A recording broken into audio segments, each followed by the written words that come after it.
Welcome to the TimesRecordNews.com preview show. I'm here with Jonathan Hull, Zach Duncan, and Football Tab was published Sunday. We were finally done with that, and now we're ready for some games. Get to see Hershey for a third time. Yeah. Opened up I'll the season. Get to see him a third time. Yeah, open up the season Thursday. I guess they play at 7 against Dallas Life.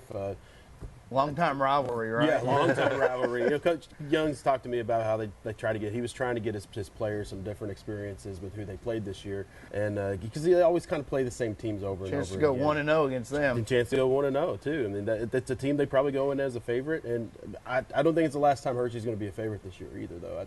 I'm expecting Hershey to be a really improved team. And a lot of people got out there to see the Huskies and Coyotes scrimmage last week, and I told Coach Young afterwards, I was like, there's such a air of positivity around the Huskies right now. You would never guess that they were winless last year if you just came into town and you were around the program a little bit, around some players and hearing people talk. And, they're going to be a lot better. Yeah, there's an expectations on the team. Like you said, you just wouldn't expect for an 0-10 team to have these kind of expectations. He said his players, like his young players, and maybe they're just too young to not to know. Well, that JV was undefeated. Yeah, but they act like right now that they're going to go undefeated this year on varsity too, and that's their frame of mind. They just don't know better, and hey, that's a fine frame of mind to have. I mean, you probably want that rather than thinking, hey, we're not going to win the game again. They have two winnable games to begin with, and then the at Graham game kind of lingers that third week, and that to me is going to be one of the more exciting games I'm interested in seeing. First few weeks of the season, because I think if they start 2-0, they're going to be really building some momentum to take to Newton Field with them. Yeah, and what's exciting to me is that they have a balanced offense. Yeah, and they've always had guys who could run, but the precision part of the offense to keep the chains moving hasn't always been there. But Vrana has come on. Yeah, Martez Vrana just. I think he's been the story of the preseason. I think so too, and.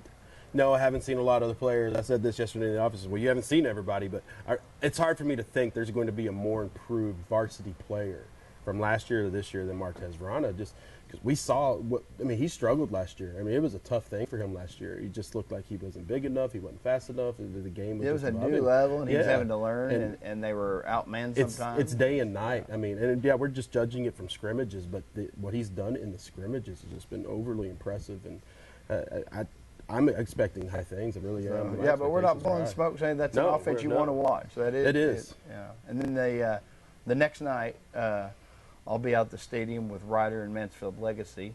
Yeah. And Legacy's got a good program, so it should be a good game. Legacy's got 8 starters back, I think, on offense. And that's an offense that scored 70 points in a game last year. They've got a running back that's supposed to be extremely talented, quarterback and their best receivers back. Yeah, quarterback's one of the best dual threat quarterbacks in DFW is the way Bendel put it. So, no, I think it's gonna be a tough test. It's gonna be a real it's gonna be kind of like the Abilene Cooper test that Riders opened with the last few years, and they're gonna have that again. But Riders never ducked anybody when it comes to their non-district schedule. It should. I would think it would be a close game. I think I'll get a close game.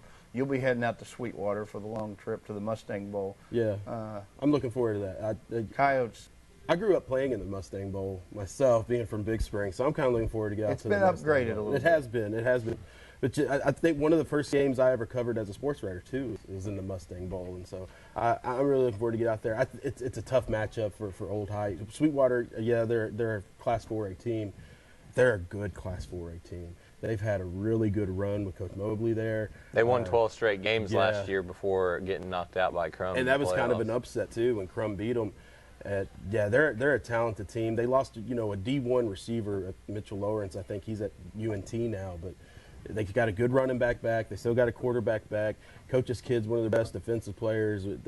Sweetwater's going to be a load for the Coyotes. And I thought the Coyotes had some just near misses last week. I actually thought Cornelius Phillips played pretty well. They've got some big playability. Anthony Black's really shown up in the scrimmages. Right, they have a really legit receiver and some talent at quarterback, and Stephen Gaines is as good as anybody. Stephen Gaines can still run, and the defense is going to be. The defense is going to be good. Michael Nash in the middle of that defense. Trey Hatton should be healthy and ready to go. I think a key for that defense because they do have talent. But they kind of lack depth. That's not a secret. Is that they have to consistently get off on third down where they don't get tired out there. Because they can make tackles, they can make plays, But it's a matter of doing it and not staying out there for 9, 10, 11 plays. Yeah, and the way their offense is going to run, that offense is going to be kind of, I think, sometimes a ball possession type of offense where they're just going to really pound help. the ball. Yeah. They're just going to pound the ball over and over again. And Coach Freeman, who came over from Brownwood, that's kind of his philosophy, and it's even in their Twitter feed, "Pound it, Coyotes," and that's what they do. They run the football, and they've got a bell cow there at running back, Stephen Gaines, that can handle it too. So around the area, your Seymour Electra looks like the game to watch. Yeah, and that was a big game last year. That was the game where Seymour kind of took control of that district race, came into Electra and forced a bunch of turnovers and knocked them off. And both teams bring back a lot of talent. And you got for Seymour, Blaine Barton, David Watson, one of the best quarterback running back tandems we got in the area. And then Electra's got Xavier Wagner, defensive end, freak athlete. You know, we see him in the basketball court as well. And Drake Cooper taking over for Marquise Lee at quarterback. So both teams are, thinking district titles, deep playoff runs this year. So I think it's a good first test for both of them. I'm looking forward to seeing how Electra's defense handles Seymour, because Electra's going to be good up front. They're young on the back end, so Seymour comes out. Can they break off some big plays in the passing game or not? I'm interested to see that. Another game that lost its luster a little bit out in Iowa Park with the Mitchell Jings being out. Still, always a great game between. Still come down the fourth quarter. It seems like a one-score game every time. Burke IP is still out to bring a good crowd, and it should be a pretty good game. Yeah, and then another one that looks interesting is Windthorst and Henrietta. Yeah, both teams breaking in new quarterbacks. Henrietta's. You probably have the stats. Have they played? They played a few years ago, and it was one of those deals. It was right when one team was better than the other. I think they played one realignment, and one year Windthorst was really good, and Henrietta was down, and so Windthorst beat them good. And then the next year it switched, and then Henrietta beat them pretty good. So they've never actually played a close game.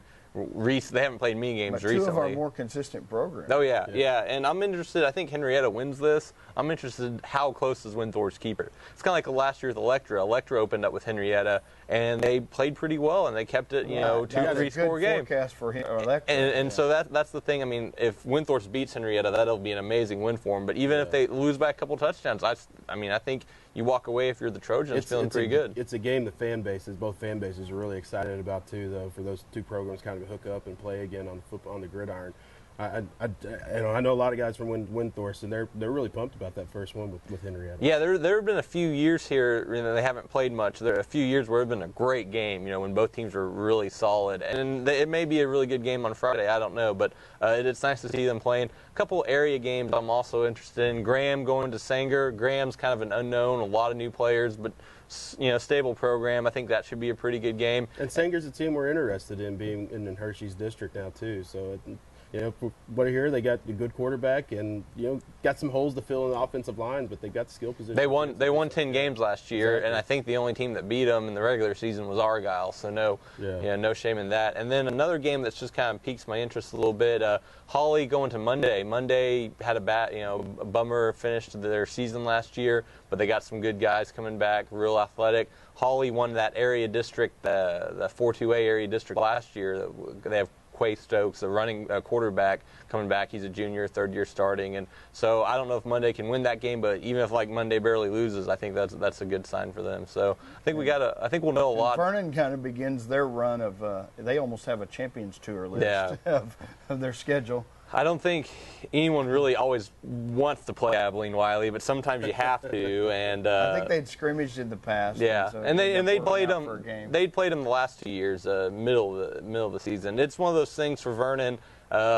Just get it through the game. Don't get any injuries. See how far you've come. Yeah, exactly. Yeah, you're going to line up and play against good fundamental football there. And then the next week they get Altus, which won an Oklahoma State championship, and they got Canadian down the line. They got tough games against Hershey. Vernon's got a really tough schedule, one of the toughest. But I think if they can come out of this game healthy and see where they go against Wiley, I think that they might feel better about themselves. So. And we'll learn a lot this weekend. The first game always, everybody can kind of claim to win the scrimmages. Yeah. And in the games they start keeping score. I always feel like the first 2 weeks, like the first week maybe there's still some flukes. You can overreact a little bit. Oh wow, the big win, but then that other team's not very good and you don't know it at the time. But after usually 2 weeks, I think you have an idea. Okay, this team really is good, or this team might be in for a long year. So we can make some snap judgments this week and everything. But I think it's after 2 weeks we'll kind of really feel good about some teams and maybe not as good about other teams. Yeah, So snap judgments are what we're paid to do. That's true. That's part of the job description. Sounds like he's taking it too seriously. Yeah. And from now on, next week we'll be answering tweets. If you have any questions, you can tweet us at TRN Sports and ask us anything you want. We'll be addressing any questions. If you're wondering about a certain team or a certain game or anything, just give us a shout at TRN Sports, and we'll answer your question on air next week. Thanks for joining us, and we'll see you next week.